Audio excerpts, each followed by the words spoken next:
Monday. I don't know what day it is even. Hello everybody, you're still here with me. Hello Philip, hello Arafingal, hello everyone else that's here. I thought by now that I would be something special, but I turned out to be the same as every other person. Hello Chase, hello, and how are you? I hope that you're having a lot of fun everywhere.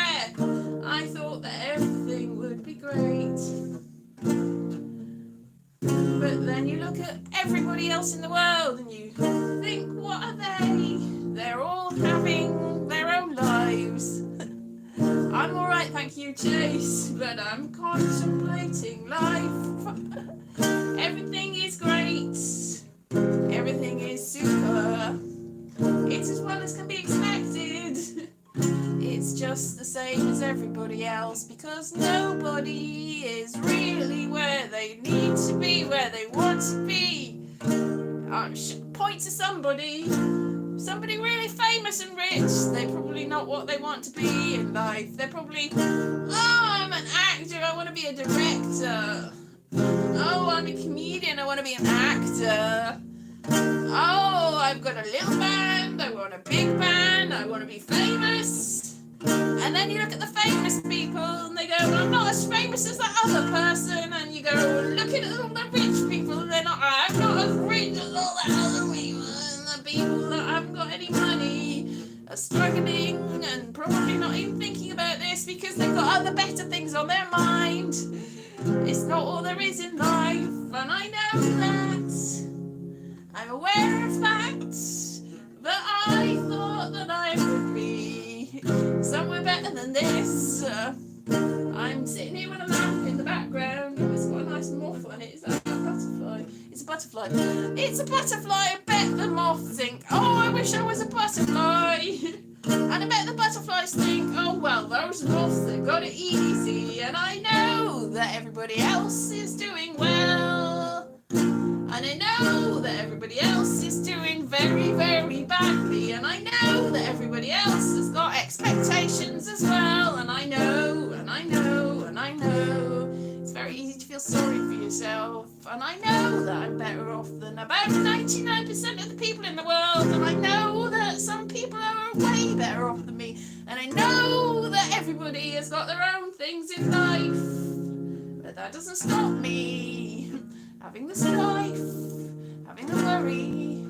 You realise I'm just improvising this, I'm just talking out loud, I don't know anything, I don't know whether any of you know anything either, but is this a comedy song? Is this a serious song? Is this even a song? I don't know.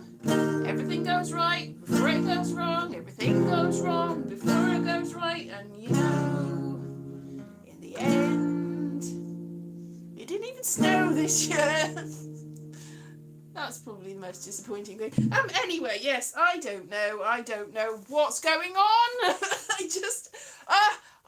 I've made a decision to probably go.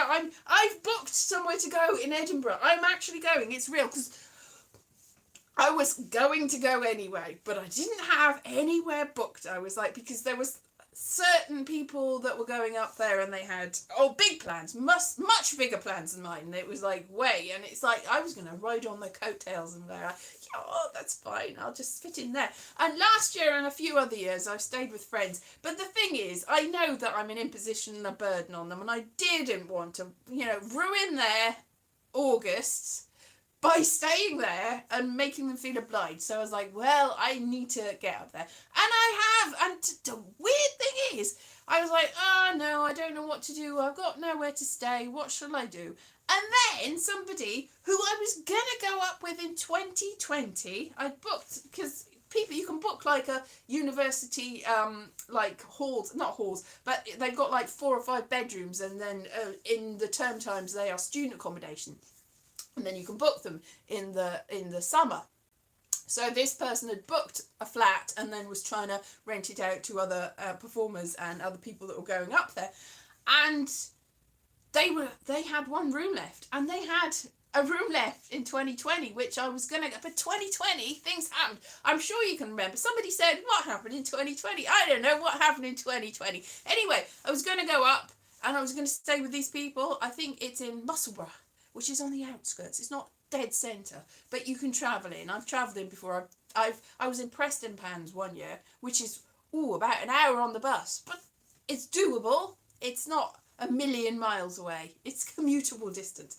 So I was doing that, and then I thought, what was I doing in 2020? I was going to do the vegetable show. I mean, I was just going to take this year, just me go up and do the what is it you want again, which is I go there and then I ask the people what show they want, and then I'll do that show, which is largely improvised. But I had made plans to sort of do the vegetable thing, and I'd started this week or last week like trying to write up the transcripts of all the vegetable videos. Some of the things that I was looking over, that I haven't gone all. I tell you what, I started writing it and some of it disappeared, and I was really, where's it gone? I don't know what had happened to it. Just disappeared. But I rewrote it. It's all good. I haven't finished it yet. And I wrote some other vegetables. I've said this, I think, last week. Some other vegetables that I didn't do videos from. And some of the videos, I was like, oh, yeah, that's funny. That's good. Yeah, yeah. And some of the stuff, I was writing it and I was listening to it. I was finishing the joke before, if they are jokes even. But I was finishing them and actually putting, like, punchlines on some of them. And some of them don't have punchlines. But then other things... What's that vegetable? Exactly. Other things, I was like, oh dear, that didn't age well. What? That's not great. That's a little bit on the offensive. Yeah, it takes you back all the way. Anyway, so what I'm gonna do is I'm gonna do a sort of little, sort of draft book, which I might, if you're on my Patreon, I might release in the next couple of weeks, and you can read the transcript. But then I thought maybe I should do the show, but I'm like, how do you do that live? Because I think it's going to be a bit tedious. Even if you really love the vegetable videos, it's going to be a bit tedious to do that deadpan character all the way through for like 45 minutes, 55 minutes, and nothing in between. So I mean, I've got a projector, so I can do like PowerPoints and stuff like that. I need to work out a way to do it in a sort of framework where it's not, I mean, it's going to be like a TED talk basically, but I need to make it so that it's a little bit more entertaining and there's a little bit of light and shade rather than just, there might need to be a little bit of in-betweeny bits. So I'm not sure what I'm going to do with that, but I thought maybe I should do that. So the main show I think might be that, and then I might do some extra shows, which is still going to be What Is It You Want, where I do something, like I fill in some shows. I'm like, well, what show were you expecting? Because what I did a few years is I had a show planned and I had it in certain venues filled in from other people, and the people that ended up in the audience were expecting the show that was there on the days that I was filling in for. So it's like, maybe I'll just say, what show did you want? That I'll do something that's a bit like that. I not necessarily seen the show, I don't want to do their material, but I'll do the idea of that show in a different way. It won't be that show, but I'm going to have to do something for you because this is not what you wanted. So I could do that or whatever.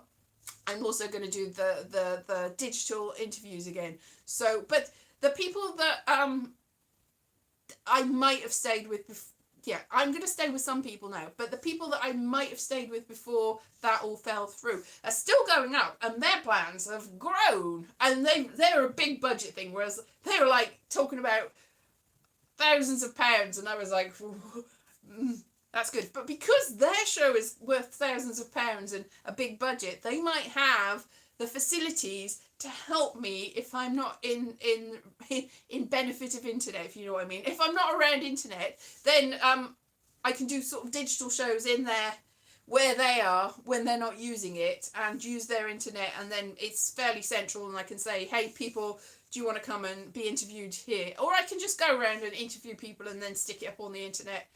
Or I can just do the sit in my flat and just do it from there. I've got flexibility, so I'll do the digital show, and I'll also do probably the vegetable show plus a few extras. I think, I don't know. I'm so out of practice because I was sort of I was like, yeah, 2020. I was like, yes, I'll get back to this. It will be all great, and then everything went, and then I spent the last 4 years going, go back to Edinburgh last year and the year before, but only briefly. And I have done things, but not things. It's not been all out there. Yeah, I don't know. Will I do well? I don't know, because I'm like, how does this translate into a live show? I don't know. The thing is, I'm not going to be in the big expensive book, so I'm sort of off book. I'm going to be doing free fringe, so it's a sort of low budget, sort of not so much pressure. I'm not expecting to get any awards and stuff. Like some of the years that I've gone up, especially with solo shows, I've been like, and I'll win the awards, and I'll be rich and famous, and I'll be so, and it'll bring me joy, and I'll get so much work at this. And obviously that's not what happened. There's thousands of shows up there. There's, I think, very little point in trying to compete with anyone else or think, hey, I'm going to win the awards. What you just have to do is just do what you need to do. Somebody else said that they don't think you should bring a work in progress show up because that's just lazy and you want to bring your best. So I've got to try. You're right. Yes, probably right. I think it's not the place for a work in progress show. You want to do your best. So you want to do a proper show that people want to see. Taking a chance. Yes, networking is really the main thing that it's there. I'm going to enjoy the experience this. I'm going to try to enjoy the experience this year. My show's at 2:30. I had booked a later show, but I thought if I've got one at 2:30 and I'm staying out of town, so I can get in, and then maybe do some interviews for people, with people, for the digital show. And then do some flyering, and then do my live show, and then I've got the rest of the afternoon from like 3:30 onwards to just run with it, and then I can have a little rest until the next day, or I can go and network and run around. Because some years I've just been like la la la la la, run. I'm doing all this stuff, I'm filming stuff, and I'm thinking of stuff, and I'm networking, and I'm doing, and it's not really. And I used to hang out in all the members bars, but not drink.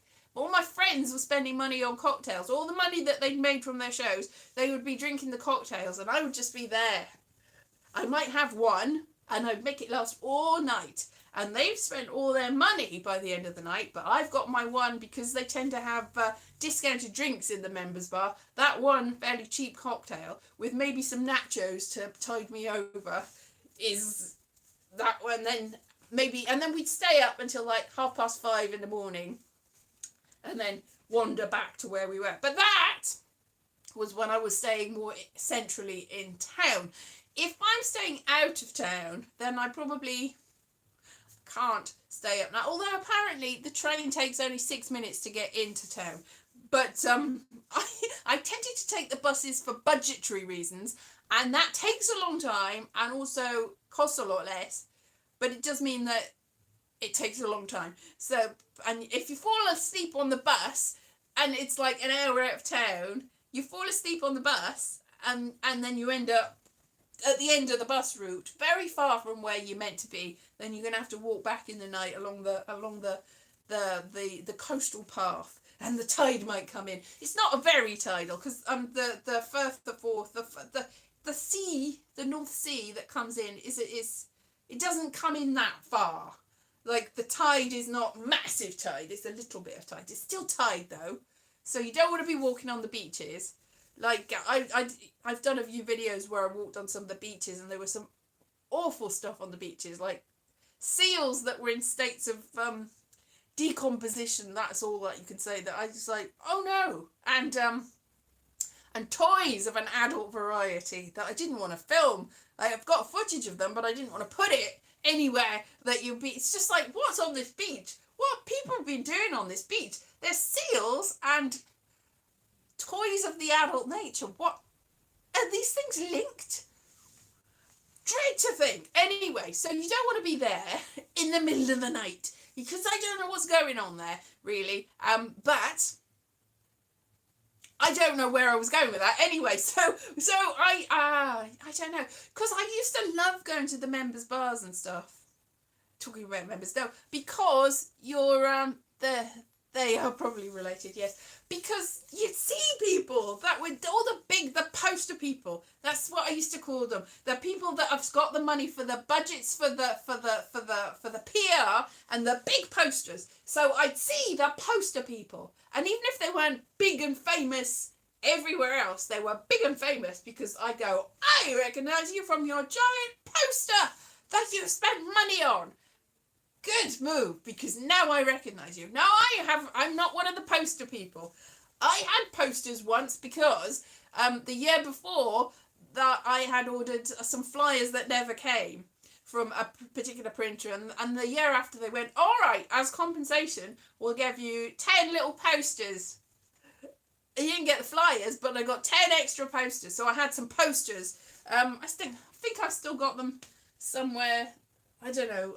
They might be in this room somewhere, but there's a lot of other stuff, so I never find. So I got these posters.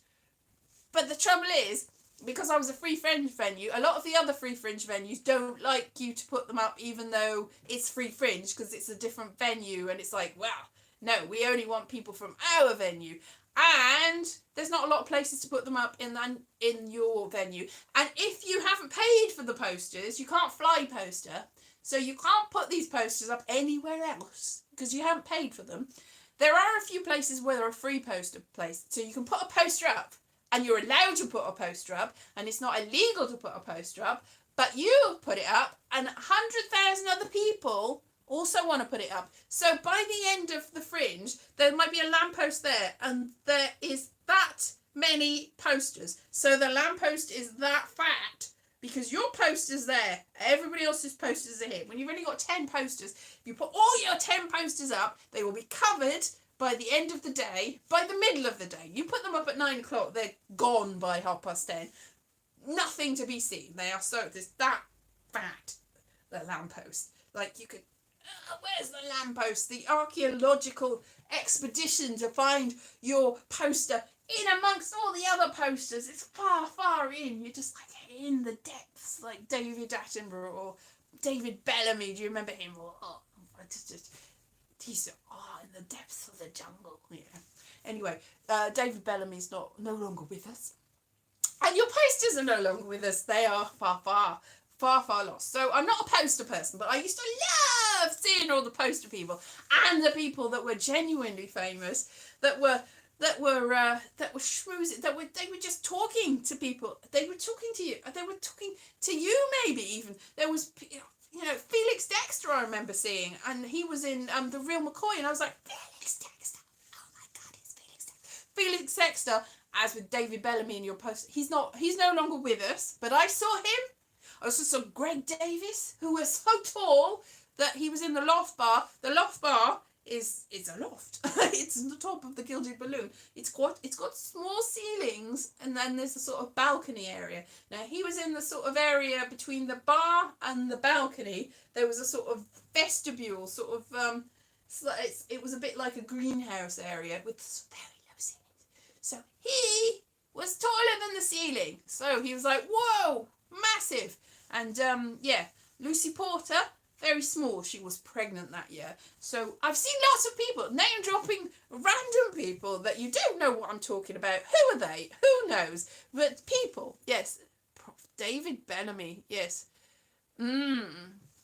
David Bellamy gives you money, but it's a different There's a lot of David Bellamy's. There used to be, I used to do part-time work in a little artist gallery that my dad exhibited in. You see my dad's pictures? Yes. He exhibited in, and my mother made teddy bears, and I actually made jewellery as well. I don't know whether I've got any jewellery to show you that I had. Yeah, well, not very good, but that's, you can see that this didn't sell. I use this as also to, there, I've used it as a sort of tie. It's a pull tie, really. It's supposed to be a necklace, but it's very good for if the bobbly bit fell off your pull tie light, for that. So I used to make symbols and stuff. So I used to make loads of jewelries, and I had precious metal, not semi-precious stones and stuff, and I would make beads and all sorts of stuff. Yeah. Anyway, it was nice. Anyway, my point is there was an artist called David Bellamy that was there, but it wasn't the David Bellamy that Jerry knew, or David Bellamy that was the naturalist. Naturist and naturalist. Naturist is the sort of thing that you get on the beach near the seal. But naturalist and ant farm. David Bellamy, yes. Did you? Fact sheet and instructions. It was David Bellamy was great. Yeah, and Lenny Henry used to do. He used to do that looked weird. Bellamy, no, Lenny Henry used to do impressions of David Bellamy on a thing called Tiswas. Anyway, David Bellamy, the artist, was a local artist, and he actually got watercolour. He used to do watercolours, and he had a lot of books printed, and he was famous. I don't know whether he was famous because people thought he was the other David Bellamy or not. And he had a girlfriend called Jenny Crane, I think. And Jenny had a daughter. They used to go spelunking, which is caving. And I remember that they took Jenny's daughter spelunking, and I think that she might have had an accident, and she's still alive. But it was like first time she went spelunking. Anyway, yeah, it was not great. I would not go caving or spelunking. I wouldn't. I've heard that is it the Nutty Putty cave that somebody tried to explore, and it's like la la la la. He went in, and he went through a bend, and he was like, oh, I know where I'm going. He went down the wrong crevice, and he got trapped, and he's still there. Obviously not in a great state all this while. Anyway, they closed the Nutty Putty caves, and they are still closed to the public to this day. That's in America. There's another one. It's Ace in the Hole is a whole is it Kirk Douglas and Tony Curtis? Anyway, Ace in the Hole is where somebody gets trapped in a cave, and they try to eke it out longer to get more newspapers out of it, and obviously bad things happened. It's very long.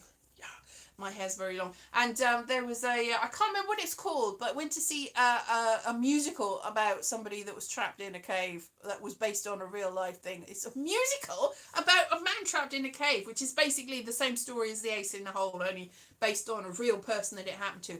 And the same thing happened there, that they couldn't get him out. So don't go caving, boys and girls. It's not a good idea.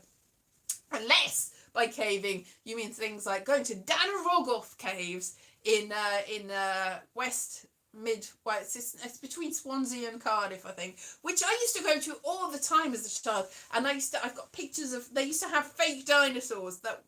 Not real dinosaurs, but sort of big fiberglass dinosaurs outside, which are fascinating. You can get dinosaurs, little dinosaur figures in the gift shop, and they got even more. They got stalactites and stalagmites, and they've got amazing big caves. They're so good, and they've opened some more up because they found caveman bones and stuff there, and it's probably even more. Caves being opened since I went there last, but I've got no access to a car. I've got no idea really. And also the Hellfire Caves, which I filmed a very small bit of just the wall. You can't tell, but the Vestal Virgin, some of that is filmed in those caves, but not the bits with me in it. I was there, but I thought I was just filming the walls of the cave, and I've cut it in. So it's like, it's actually filmed in a cave, even though I'm not actually in a cave. I'm pretending to be in a cave. But I have been in the Hellfire Caves, and they were quite scary. It was a ghost tour we went to. I'm a bit sceptical about there being a ghost, but the Hellfire Club that used to meet there, I think Benjamin Franklin went there. And there's it's really weird, this cave. It's because they've got a little tour you go through, and they had like an effigy of Benjamin Franklin in a corner. So you're like, what? It's not the real Benjamin Franklin, is it? And sort of like little sort of vestibules with like little people staying and like writing and stuff. It's like, what's going on? But what used to happen is the Hellfire Club was mainly a drinking club, but it had a reputation for doing debaucherous things, and local people went missing and stuff, and they were it's scandalous. Like the guy that owned it at one point had I think he might have had a very close relationship with his manservant, and was very upset when this person died, and built a great big monument to them that's right above where the cave is. Their house is on the top, and the caves are underneath. It's a great cave, but it's very spooky. And yeah, I don't know whether there's like when you're in the cave and you're in the depth of the cave where they apparently held all sorts of rituals or just drank a lot, I don't know, they used to have feasts and stuff in there. Apparently there used to be a way up to the house on the top, and servants used to bring down food and stuff, but they don't know where that is. Either it's fallen apart or somebody's covered it up, but there's reputed to be tunnels to the house. Anyway, so in this ghost tour that I went in, we went all the way to the back of the cave, and the people running the ghost tour were like, oh, we're just going to pretend to have this ritual and see what it's like and see whether we can summon the spirits of their ghosts. And I think that there probably was lack of oxygen there, because I remember sort of slightly hallucinating people wearing sort of animal masks, and it was like, well, this is really, it was atmospheric, and it just felt like you were just like, what, this like weird, like a little bit like in The Shining, you know, when they're opening the doors, when he's opening the doors and he's like, what the, and there's people wearing animals, it's just a bit like that. But these people weren't wearing, the other people, we were like, yes, we can. And it was spooky weird. So that cave, I did enjoy being all the night in the cave, but it was a bit much. I think probably there wasn't enough air in it. Not great, but I'm still here, I think. Unless we're still there. Maybe that's where I still am now. To this day, in this cave. Anyway, point is, caves, they can be good. I'm sure they can, but not the very narrow ones where you get trapped. No, and I'm always a little bit terrified of rock falls and things like that. So, no, don't get trapped in a cave. No. Yes, good evening. It's Nick. Yes. Oh, Terry. Yes. Terry. Yes. Ollie. Hello. Floyd Collins. Ollie was here all the time. It's Floyd Collins. Yes, he came to see it too. It was in Wilton's Music Hall. Was it in Wilton's Music Hall? I think it was. It was that's a very difficult place to go to. It's very near where the I can't remember what there was anti-fascist demonstrations in the 1920s. What they were called, the road. I can't remember what they're called. Very near that. And there's like places on the wall. Oh, I can't remember anything today. I've completely forgotten anything. But yes, Floyd Collins. That was the name of the musical, which Ace in the Hole was based on. Caves, anyway. So that's been what I've been talking about today. Vegetables, caves, and Edinburgh. Name dropping fame. So still not famous. Maybe never will be. My mum said, how are these other people famous? Because I tell you what, every time I watch any sort of panel game or quiz show, my parents go, do you know these people? I'm like, yeah. It's like, how do you know them? I just know them. I have gigged with these. I know these people. Almost about 80% of the people on panel shows, yes, I do. I have met them. It's like, why are these famous and not you? It's like, I don't know. Probably because I'm a slacker. And obviously they're better than me, clearly, because they've gone a lot further. And I don't know. I think a lot of the time is if you've got a car and the money to go to gigs, you can do a lot more gigs that don't necessarily pay you as much as you've paid to get the gigs. You know what I mean? So a lot of people have got more leeway. It's not an even playing field, really, is it? Like the people, like the poster people, tend to have the more money to pay for their special shows. Well, I don't. But also, they're probably better than me. So let's just face facts. They've tried harder, they've got more money, possibly because they've tried harder and they got the money from trying harder, and they just are better than me. That's all. Just live with it. Yeah, it's not all there is in the world. Like, you go past, every time I go on any journey and I look at houses and I think, all these people, like 90% of them aren't rich and famous. More than 90%. And I'm sure they're all right about it. Just relax. It's fine. Other things in life, it's not the end of the world. It's not the be-all and end-all. There's a lot of worse things happening in the world. There's a lot of bad things happening in the world. Just be grateful for what you've got, really. Just go with it. So, why am I not famous yet? That was also somebody that I worked with once. Why are you're not famous yet. And I thought, oh, thanks very much. What you must mean is I'm really good. Why am I not famous yet? Oh, but what they meant was you're rubbish. You're not famous because why do you think you're any good? You're awful. Just get a grip of yourself. You're pathetic. So this is not the best person to work with, it turned out. But there you go. I was working with them. I didn't know. These things happen. So yeah, I don't begrudge anyone their fame and fortune and good fortune and everything. I did think I was going to win that £3 million house in Cornwall this week. Mostly because I remember having a dream years ago where my life was absolutely terrible in this dream, but I had a massive house and I was staying with some other people and they probably weren't very interested in me, but they were in my house. And my house had a particular view and the Cornwall house had the same particular view. And I was like, Now, I was like, well, obviously that's my house. But then I'm like, I don't really want the rest of that life. The rest of that life didn't sound very good at all. And I'd be, no. So probably just as well. See, it all comes, nothing's perfect. Like, I would have had an amazing big house. And I would have I feel obliged to follow up and have this terrible life in this house with people that were in just my house because probably I had a big house. They just wanted me for my giant house, which I don't have anyway, so hooray for me. I don't have to live that life. Yay! It's all good. Thumbs up, which obviously anyone who's young goes, thumbs up, that's terrible. Yeah, thumbs up is not the greatest thing in the world. Thumbs up is a little bit sort of, whatever. Yeah, so thumbs up, not a good thing. Thumbs up is just like a,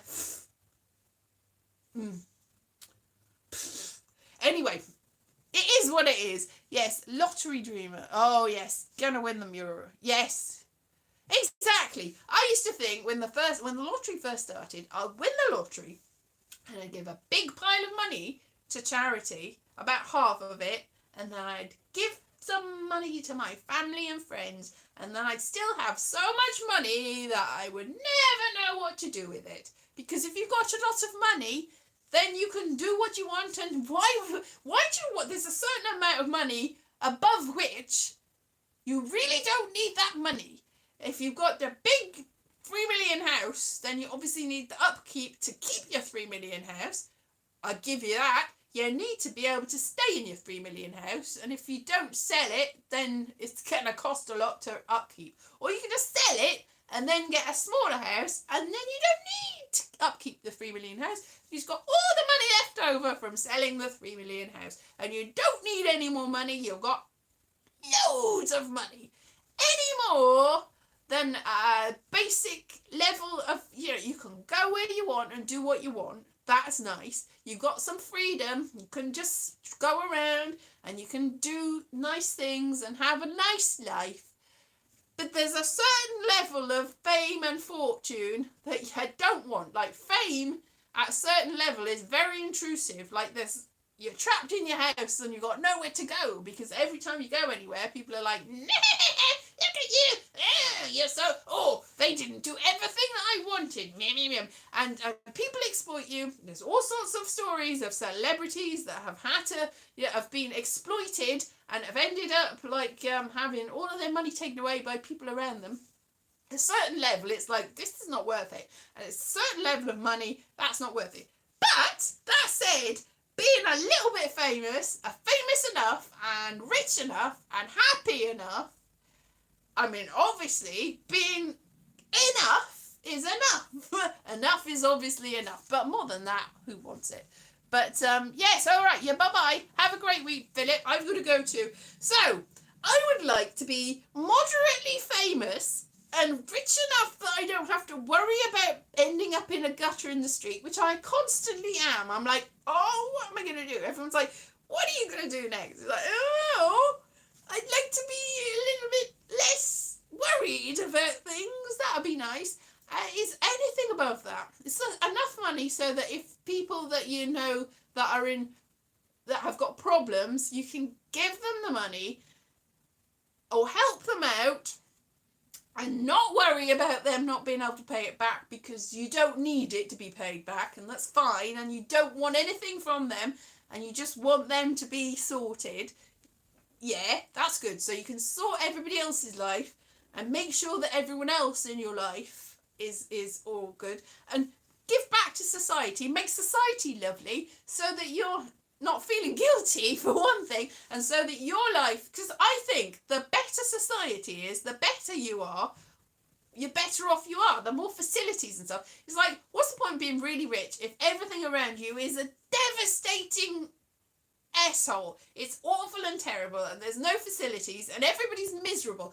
Why would you want everyone around you to be miserable and poor and sad? You want everyone around you, everyone you can see, to be happy and contented and have what they want, to have enough. So not too much, because too much makes you unhappy. To have enough to make everybody great, so that there's no worries. You've got enough of it all, and you're not going, yeah, but I want this, I'm gonna fight you because I want this. It's like, yeah, got enough.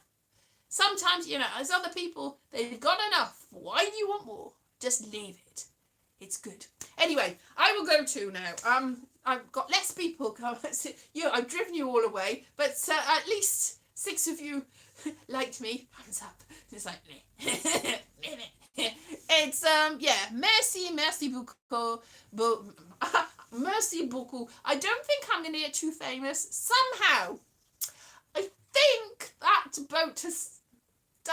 boat was never sailing in the first place. It might have sunk at the bottom of the sea, but it would be nice to have some acknowledgement, at least. I did in that Google AI thing where you can type in.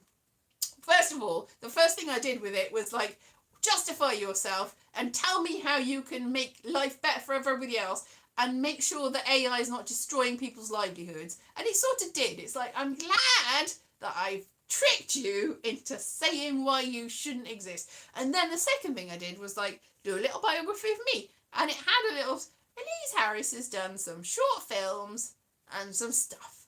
It's like, well, at least you know that. It's like, has she written anything? Nah. There's somebody else called Elise Harris that's written something about romantic love. That's probably not her. It's like, good call, that isn't me. I'm also not the person that writes about Catholic issues, and I'm also not the person that writes for Out magazine. So that's 3 different Elise Harrises. I'm also not the dog breeder or the town planner from Australia whose emails I always get. And I'm not the Cheyenne Elise Harris. I'm not the wedding planner. I'm not the soccer mom. I'm not any of these Elise Harrises. And you didn't say that I was, but you did know that I've been in some short films and a film or 2, probably. So that's as good as you can get from AI. So it doesn't know everything about you, but it also doesn't know everything about you. I'm like, I have written stuff. I have written poems. I'm an award-winning person. I've won things and all things, but it didn't know that. So, that's what you get from having your Wikipedia page salted by somebody, so that it's not there anymore, and it never will be there. I can never have a Wikipedia page, no matter how famous I get, because somebody decided that, I don't know. So, do you have a page on Wikipedia? Well, I did. Funny story. I did for several years, and then I didn't. And I never will again. So obviously that has destroyed the AI's ability to know who I am. I'll never be famous enough for Wikipedia, because Wikipedia does not acknowledge my existence. There was somebody that every time that anything got created go, no! Destroy! Anyway, what can you do? I don't like Wikipedia. I wonder why. Wikipedia is my nemesis.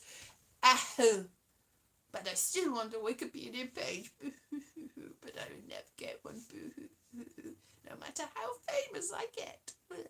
Which I can't become, because I'm not going to get... See, if you don't get a Wikipedia page, you're not famous. If you're not famous, you don't get a Wikipedia page. Catch 22. Anyway, I'll see you next week. Have a lovely week, and who knows what will happen. Something will rise to take over from Wikipedia, and I will suddenly, amazingly, eventually become famous because Wikipedia no longer exists. That's the only way. Anyway, see you next week.